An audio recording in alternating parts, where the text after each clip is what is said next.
To review a bad comedy is one of the toughest things to review, because there's only so many times you can say, that's not funny. And on top of that, only so much that a person like me can take. So, rather than look at this film as a comedy, I'm instead going to look at it as cinematic suicide. A film that wants to die and tries everything in its power to die. That way, when I shove it up Dana Carvey's anal passage, I will feel no guilt whatsoever. With that said, Master of Disguise.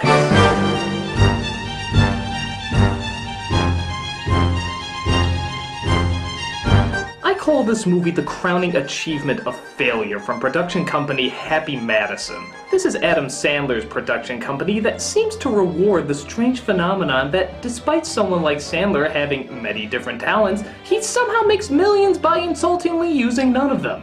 And thus, Happy Madison has wanted to help other comedians make money with no identifiable effort whatsoever, and because of this has atom bombed career after career after career. I don't know what they do. Maybe it's like one of those Harry Potter ring raid ripoffs that just come in and suck out all the funny out of you. And one of those often funny comedians that seem to suffer from Happy Madison's touch of death is Dana Carvey. This was an SNL cast member who had a great talent for impersonation and an all-around upbeat feel to him. He even had a couple of hit movies with his friend Mike Myers in Wayne's World and Wayne's World 2. But his rising star was having trouble finding a solar system to call its own, and a lot of his projects were starting to tank. And whatever measly speck of hope he had left was sodomized and buried when he wrote and starred in this fucking hunk of shit. How bad is it? Well, Rotten Tomatoes has given it 1%. And according to what I hear, a lot of their statistics have a 1% margin of error. That bad, people! That bad! So, let's see why all of this is warranted. This is Master of Disguise. Really? Just 1%? Oh. So we start out with some background text. Oh wait, this is for a Happy Madison audience. Better read it for them. Many centuries ago, a remarkable family began to practice the magical art of disguise. Apparently they became so good at this that in 1979, one of them could transform into a 2002-looking Bo Derek. This is a no life for my son. I will never tell him of his true destiny. That's James Brolin playing the father of our main character, who was born years later under the name Pistachio Disguisey. Now, you may think that name is fucking ridiculously obvious, but remember again, Happy Madison production. I'm surprised they don't spell everything out like this so that their audience doesn't get confused. Sophia, what an unexpected surprise, love cake. Of course the joke is that Pistachio is not very smart. But it's okay, they at least wrote in a boatload of charm for him. Oh wait, they did not. Excuse me, young man, I couldn't help but notice that you became acquainted with the sidewalk a moment ago. Pistachio, why don't you do one of your funny voices and cheer the kid up? You mean he wasn't already? Oh god.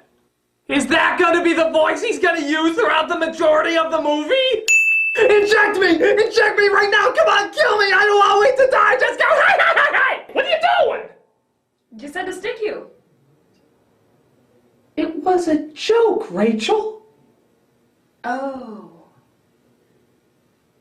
Okay. Were you just standing with a syringe in the corner the whole time? You know.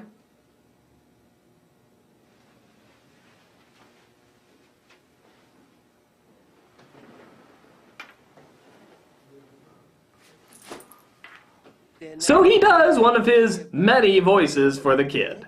Why don't you get away from me, donkey? What you talk about, get away from you? I'm making waffles. Well, to be fair, it wasn't that funny when Shrek did it either. Oh, I see you like my dog. Well, perhaps your papa will buy you a dog. I never had a dad. A dog, why, So what you might have figured out early on is that Dana Carvey seems to have the basics of comedy a little backwards. It's not funny voices and faces that makes a character, it's a character that makes funny voices and faces. And this one has little to no identity outside of an over-the-top accent. Even Mario will be shouting racist at him. Watch and learn, my friend. I got the father's of meatballs, that is offensive. Maybe that's why he can't hold down a girlfriend for 2 minutes either. Look, pistachios, the silly voices, the making faces, it was fun for like 1 second. Oh my god, that's the movie. That's the movie right there! You summed it up in 1 sentence! How did you do that?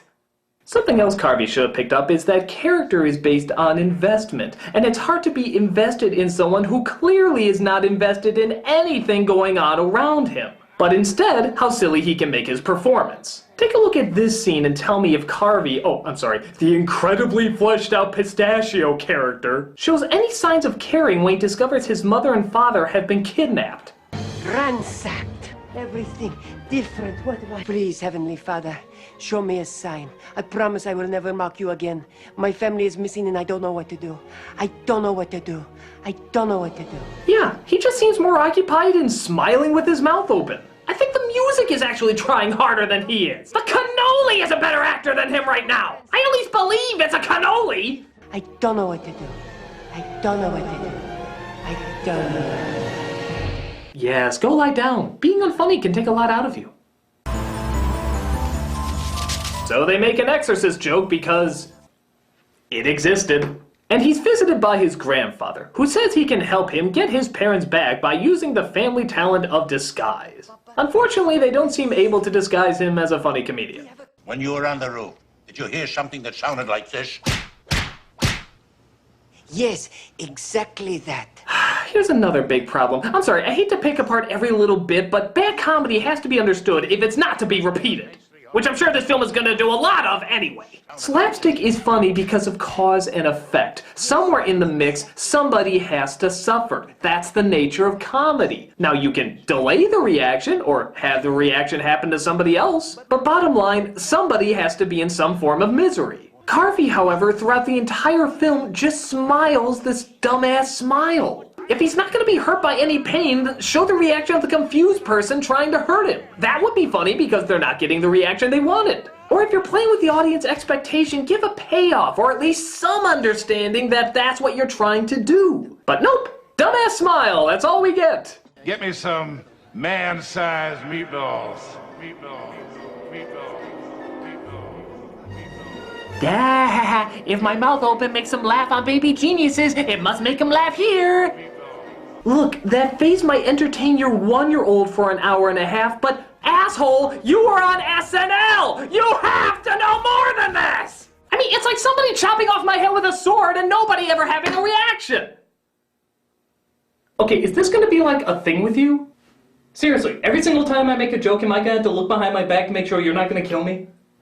Well, you know. No, I don't know. You're sending very mixed signals right now. Well, I'll just go do the Rachel-y things I do.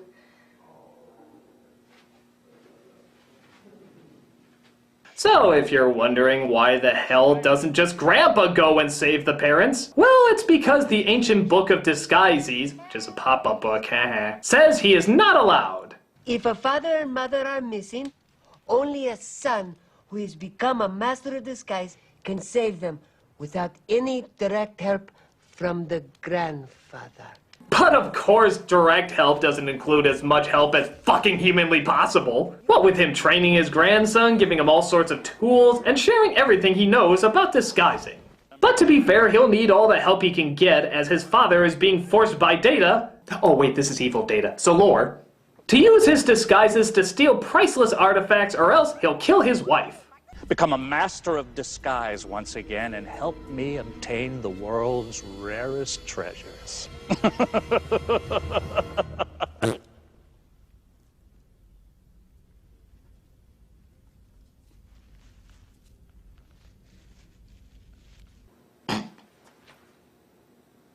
Okay, I'll give this movie 1 point for making me laugh at a fart joke. That's actually very difficult to do. That was funny! But thank God our heroes are doing more important things, like dressing Carvey up like an Indian Steve Carell. The question is not who I am, the question is who are you? I know who I am. I am Prince Lalejama from the Ringy-Dingy Heights near Bombay, Calcutta, and New Delhi, India, India, India. Good fuck, he's making the guy from Short Circuit look politically correct. Hi, honey. What is for dinner? Anyone can put on a disguise to change his voice. That's another totally legit criticism of the movie. You know, do you need me? Film, you seem to be doing well on your own. Oh, down boy, down boy. Transformation. Gucci, Gucci, goo. Yeah, you like the cheese. Go get the cheese, Buttercup. You know you love it. Oh. You know, here's just the notes on that scene I took. I think that about sums it up. But they better hurry, for Laura's forcing Carvey's father to disguise himself as the only celebrities this movie's budget could afford, tricking people into handing over priceless treasures. You've got serious mask head.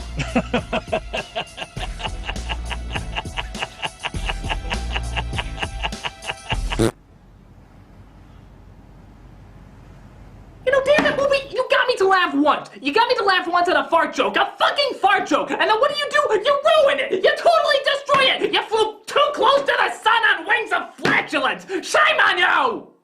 So it's decided that the Master of Disguise needs an assistant. So they go ahead and put an ad out for one. Well, I was executive secretary for Jensen and Loeb. Get out.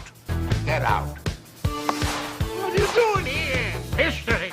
Wrong. Take it away. And in answer to your question, I have no idea what's wrong with any of these applicants. Yeah, I really don't know. He just tosses them all out because they think a tracking shot is funny? Idiot. Get out. Get out. Maybe like the rest of the film, it assumes it can supply a decent comedy by supplying no decent comedy. 50 applicants, 50 losers. But the kid he comes across earlier turns out to have a steaming hot mother, of course, who also happens to be showing up to apply for the job. Measurements. What for? It's for a uniform. 35, 24, 34? You said 34? A little bottom. All right. Mouth open is still funny. So she seems smart, intelligent, and quick on her feet. She might be the perfect candidate, except for one problem. Her butt is too small. No, really, that's what they consider a problem in this movie. Me like it. But this cat's got no mama caboose. Un po' magre di culo, eh? Ti dispiace? Yeah.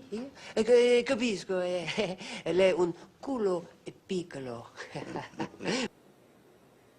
You know, has this actress gone on to anything else? Okay, good. So she's doing well. That's good.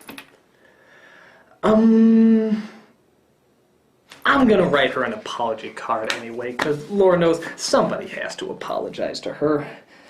Deepest condolences, Nostalgia Craig. There we go. Yeah, I mean, I know it won't make up for it, but, you know, just something to ease the pain. And some chocolates, you know, just something nice to send her. Maybe she can just look at it and say, hey, maybe it wasn't all that bad. Got chocolates, you know, just something to, just something. And a check, you know, I mean, for God's sake, I mean, I'm sure she got paid, but whatever she got paid, it wasn't enough. Wasn't enough. So they find a cigar at the scene of the crime that belongs to the Turtle Club. So, what does he do? Dress up like a turtle, of course! Now, keep in mind, this is the image that appears the most in all the advertising. The turtle guy. This is the character that they like to really push. So, obviously, this is the comedic highlight of the movie. This is what they want you to remember the most. And how does it go? Are you a member of the Turtle Club? Am I not turtly enough for the Turtle Club? Is he okay? He's fine, Turtle. Turtle. Turtle. Do you think we can go in for a moment? Mouth open is still funny! Turtle. Turtle. Not turtle? No. Turtle? No? Not turtle. Turtle. Turtle. Turtle. Turtle. Turtle. And it's just that throughout the majority of the scene. Oh, I take it back. There is one moment where he bites a guy's nose off. So there's that, but otherwise there's nothing going on except him shouting, turtle. Turtle. Turtle. Turtle. Turtle. Turtle. Turtle. Turtle. Turtle. Now, movie, I I want to be serious for a moment, and I just want to ask in all honesty, nothing ironic, no cynicism, just straightforward, man to man. What did you think was going to happen here? What was the mindset? Did you really think that years later, people were going to be looking back, analyzing the brilliance of the turtle scene? How did they do it? Turtle scene. Ungodly genius. So many various levels in which it works. We should hold it up to the great comedic masters that have come before us. Who's up first? Groucho in the mirror, Lucy and the chocolates, fucking turtle. Of course, naturally. I mean, I believe I actually saw that on Turner Classic Movies when they were analyzing the brilliant comedic writers of any generation. Well, it is not so much the misconception that one would perceive a turtle club to be merely for reptiles, but the fact that he repeats the word turtle over and over. I don't get it. No. He repeats the word turtle over and over. I still don't get it. He repeats the word turtle over and over. I still don't get it. Well, fuck you, I thought it was funny. Die! So they trace the cigar back to Lore's place, which of course means he'll have to don another disguise. Oh yeah! Some people live from my misery. Say hello to my little friend. Holy halabasas. Ah yes, continuing the Mike Myers tradition of being so wrapped up in how funny you are that you barely even look the other person in the face. No! Chicken sauté? Get that little stick stuck in my esophagus. Not a chance. Okay, now I'm going to ask you. Have you got a little wiener and some tiny nuts? Sorry? You know, I could tell just by looking at you. You had a little wiener and some tiny nuts. Oh yeah.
Where was I the last 2 minutes?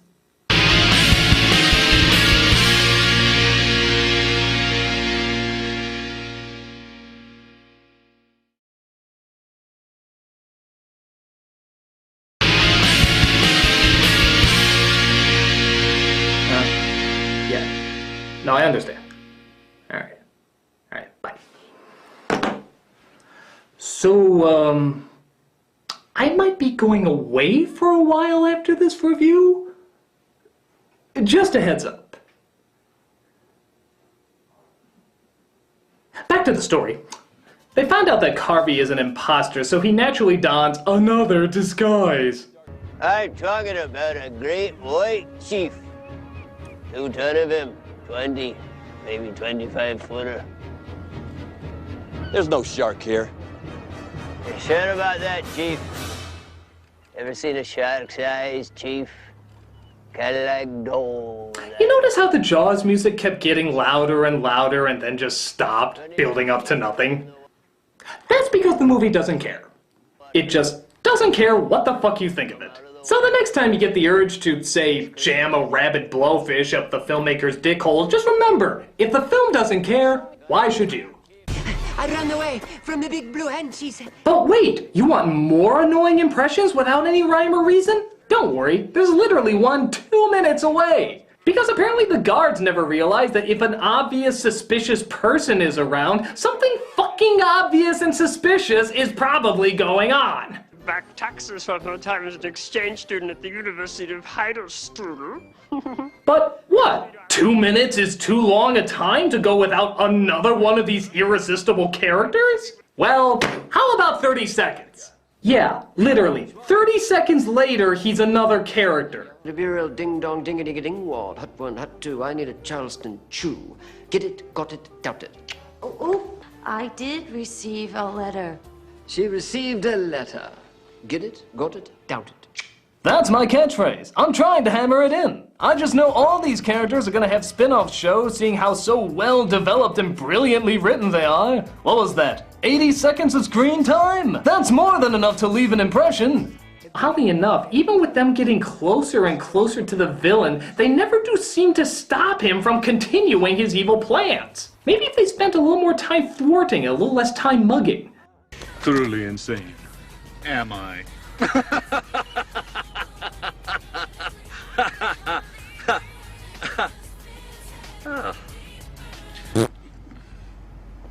my god! It was actually funny again! I'm not even joking, that joke actually became funny again this time around. It's like for all the terrible humor going on in this movie, there's a fascinating journey of this one joke and like the peaks and valleys it's taking and the evolution. It's actually kind of fascinating. Fart joke, how do you do it? It is all part of the journey. I simply go wherever the golden path may take me. Well, I certainly look forward to what you discover next, Fart Joke. Peace be the humor. Cool runnings to you too, Fart Joke.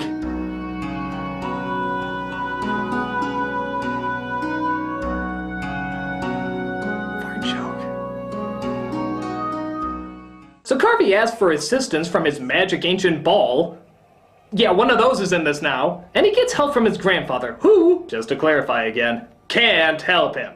I'm a pre-recorded hologram. What is your question?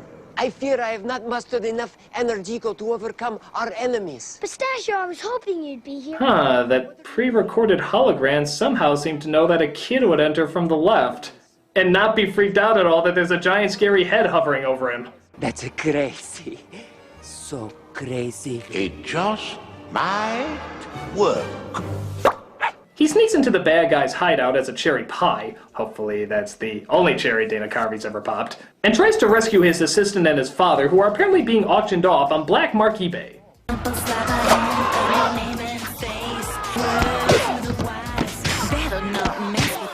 Wait, ninjas! Really? Fucking really? He does the exact same move 3 times and that scares all the ninjas away? One move? One fucking move! I mean, it's like me using one move to fight off RoboCop in an Iron Man mask with a mariachi hat, carrying a bow and arrow, with duck shoes. What is going on? No, seriously, what is going on? What is all this? It's my birthday. Oh. Well, get out of here! But Laura has another evil plan. He's glued a mask of himself onto Carvey's father and has hypnotized him into thinking he's really the villain. I was going to throw him off a cliff. Instead, I think I'll have him kill you.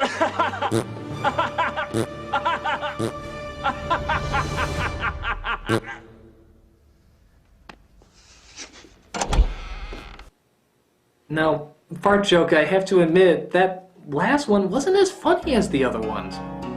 Do not worry, critic. It is as I have said before. The journey of the fart joke must flow wherever the wind may take it. Well, I really hope your journey doesn't end here, Fart Joke. I'd love for you to keep exploring the possibilities of this realm. So do I, critic. So do I. Now, I must continue my travels.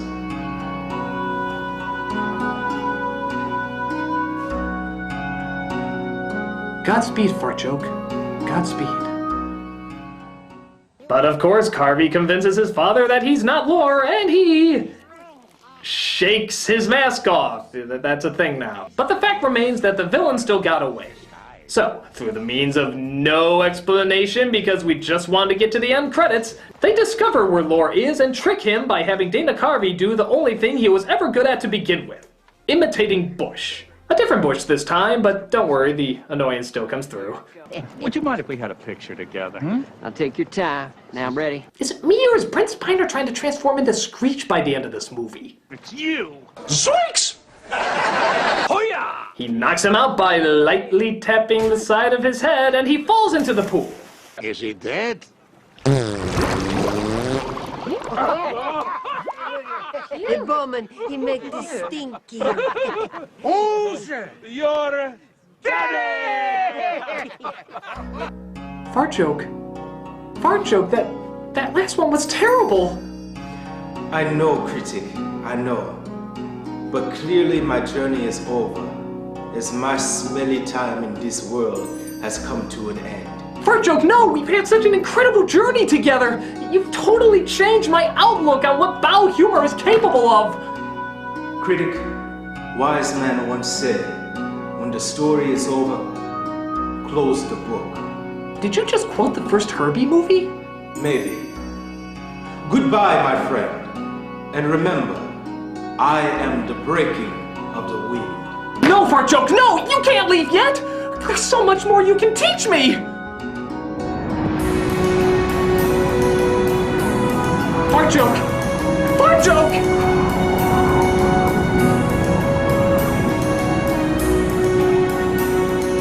Goodbye, fart joke. I'll remember you always.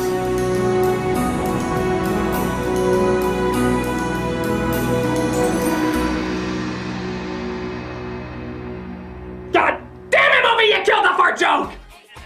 And just when you think they couldn't possibly kill anything else, the movie decides it also wants to kill our time. Yeah, just when you think it's time to go home, it turns out the movie is only an hour and 12 minutes long. God, it feels such an eternity longer, but nevertheless, that's the running time. So, they literally fill up 8 minutes of credits with bloopers, alternate takes, deleted scenes. They're pretty much forcing you to watch all the special features on the DVD because they know for a fact you'll never be interested enough in seeing them.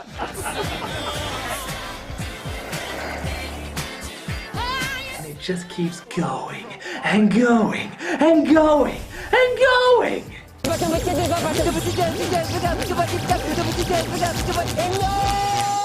God, Jesus, just end! Love is thicker than your behinds. Look what just end! How about this? This is the world's first giant yo-yo. Here we go. I did not mean that, Sapitomi. Alright, there we go. What you people still doing here? You tell me, asshole. You're the one keeping us hostage. You just saw the movie, okay? I'm trying to talk. All right? Goodbye. All right. So anyway. There we go. Goodbye. Goodbye. Okay, is that it? Is that really it? Are we truly done now? No more dogs.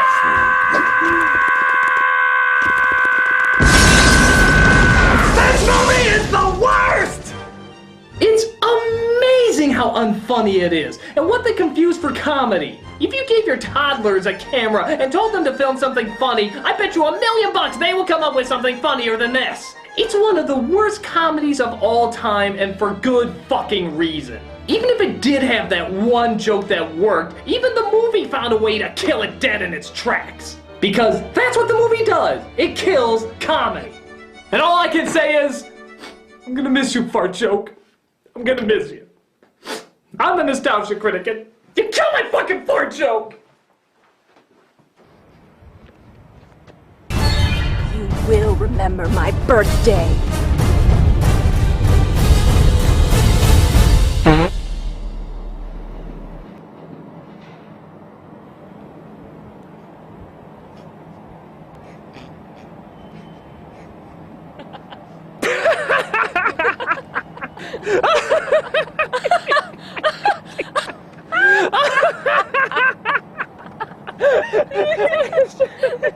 I am the breaking of the wind.